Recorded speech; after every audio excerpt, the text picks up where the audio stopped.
Selamat pagi adik-adik, apa kabar semuanya? Alhamdulillah, tetap sehat, semangat, dan dahsyat luar biasa. Alhamdulillah, pada kesempatan pagi hari ini kita dapat berjumpa meskipun tidak secara langsung, yakni melalui online. Kita dapat berjumpa kembali dalam pelajaran pendidikan agama Islam dengan keadaan sehat walafiat.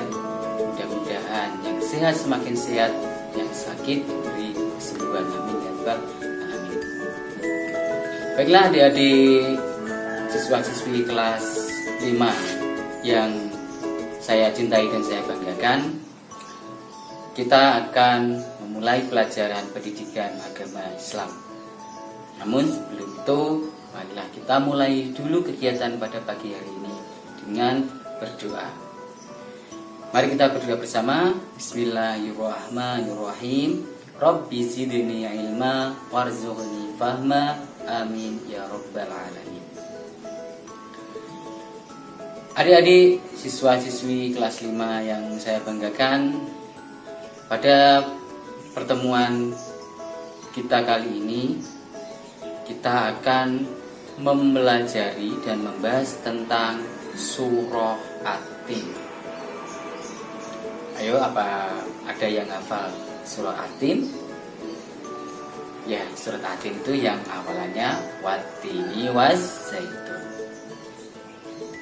Surah At-Tin adalah salah satu dari surat Al-Quran, yakni yang berada di urutan nomor 95 ya, jika dihitung dari surat An-Nas, jika dihitung dari surat Al-Fatihah, Al-Baqarah sampai dengan An-Nas, maka surat At-Tin menempati posisi nomor 95.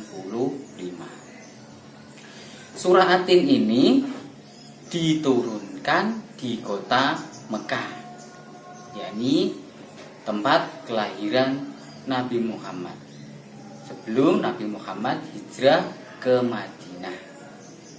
Makanya surat ini disebut surah Makkiyah, yakni jenis-jenis surat yang diturunkan di kota Mekah atau sebelum Nabi Muhammad hijrah ke Madinah. Nah, surat At-Tin ini berisi tentang anjuran orang untuk beramal soleh. Nah, mari kita baca bersama-sama surah At-Tin ayat 1 sampai dengan 8. A'udzu billahi minasy syaithanir rajim. Bismillahirrahmanirrahim. Wat-tini waz-zaitun wa turi sinin wa hadzal baladil amin. Laqad khalaqnal insana fi ahsani taqwim thumma radadnahu asfala safilin illa alladhina amanu wa 'amilus solihati falahum ajrun ghairu mamnun. Fama yukadzibuka ba'du biddin. Alaihissallahu biahkamil hakimin. Shadaqallahul azim. Surah At-Tin ini ya terdiri dari 8 ayat. Ayat yang pertama yang berbunyi Wat-tini waz-zaitun, demi buah tin dan buah zaitun. Ayo, ada yang sudah tahu bentuknya buah tin atau pernah merasakan ya buah tin? Nah, sekarang sudah banyak beredar di Indonesia ya, rasanya enak dan lembut sekali. Kemudian buah zaitun.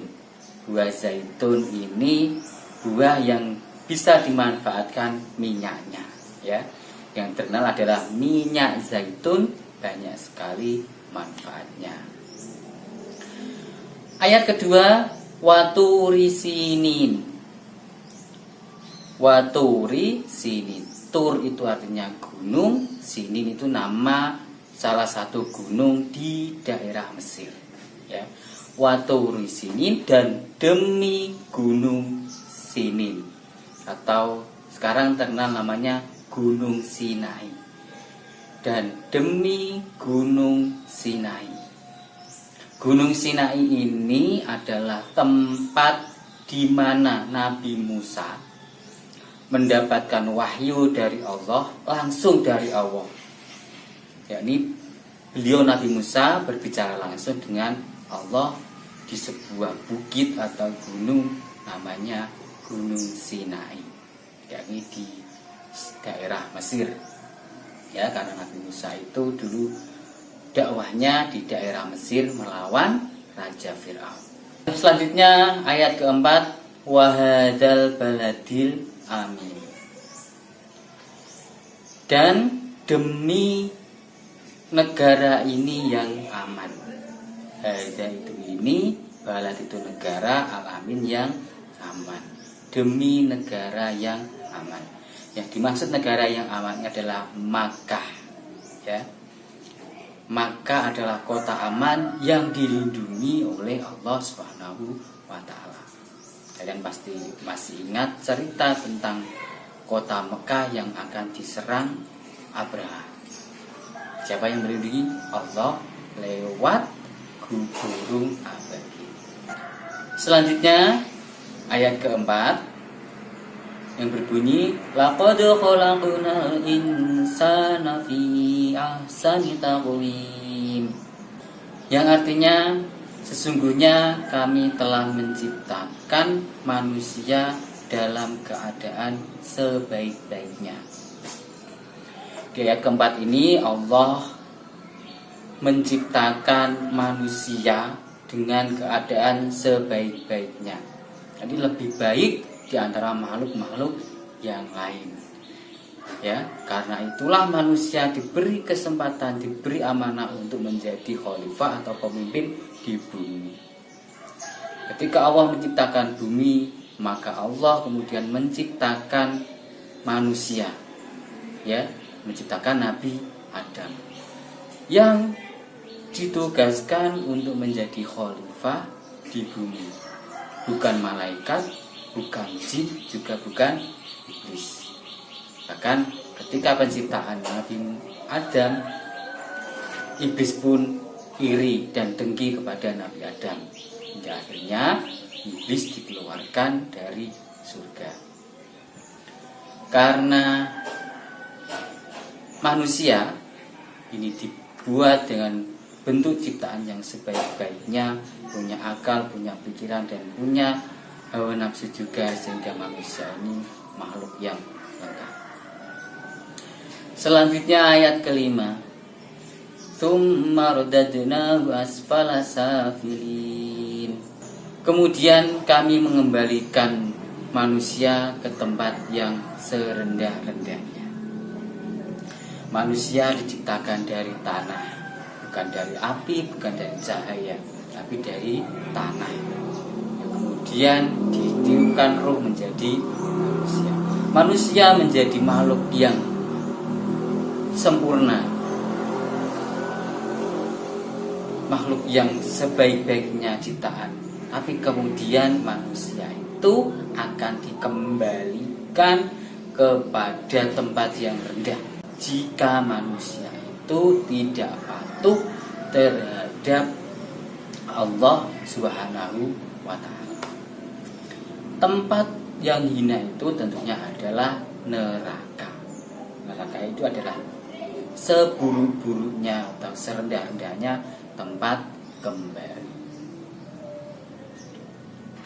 Namun ada catatan kecuali, yakni di ayat ke-6, illalladzina amanu wa 'amilus sholihat falahum ajrun ghairu mamnun. Illalladzina, kecuali orang-orang amanu yang beriman, wa 'amilus sholihati, dan beramal soleh. Orang-orang akan dimasukkan neraka kecuali orang-orang yang beriman dan beramal soleh. Kalau orang yang beriman pasti masuk surga. Dan bagi orang-orang yang beramal soleh, falahum ajrun ghairu mamnun. Baginya pahala yang tidak terputus-putus. Orang yang beramal soleh akan mendapatkan pahala terus, bahkan setelah dia meninggal dia akan selalu mendapatkan pahala. Ayat ke-7, fama yukadzibuka ba'du biddin, yang artinya, maka apakah yang membuatmu mendustakan hari pembalasan di setelah itu? Ya, pada hari kiamat nanti ada namanya hari pembalasan. Hari di mana amal-amal manusia, baik amal baik dan amal buruk, akan dibalas oleh Allah Subhanahu wa ta'ala. Jika itu amalnya baik, maka dibalas oleh Allah dengan surga. Dan jika amalnya buruk, maka tentu akan dibalas dengan neraka. Apakah yang membuatmu mendustakan? Artinya, kenapa kamu sampai lupa ada hari pembalasan? Karena setiap perbuatan itu pasti ada balasannya. Baik itu balasan secara instan langsung di dunia maupun balasan di akhirat. Dan tentu Allah itu Maha yang sangat adil dalam urusan membalas.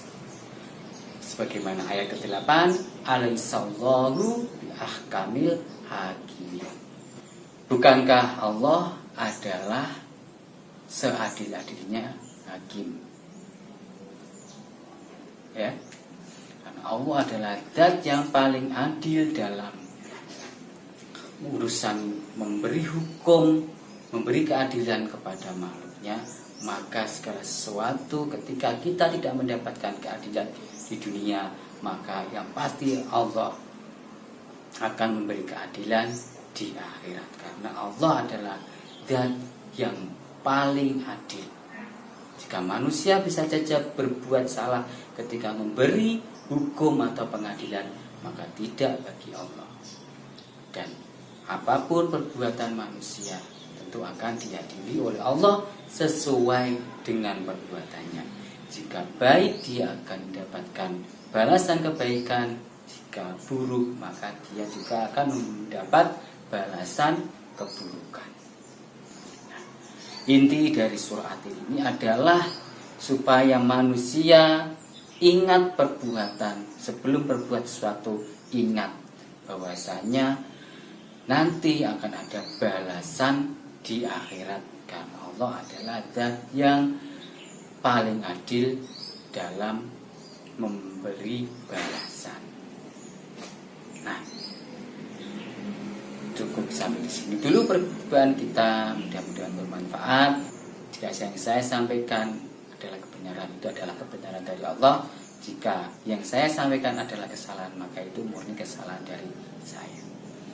Marilah kita tutup perjumpaan pada pagi hari ini dengan bacaan Alhamdulillahirabbil alamin. Cukup sampai di sini dulu. Akhirul kalam. Assalamualaikum warahmatullahi wabarakatuh.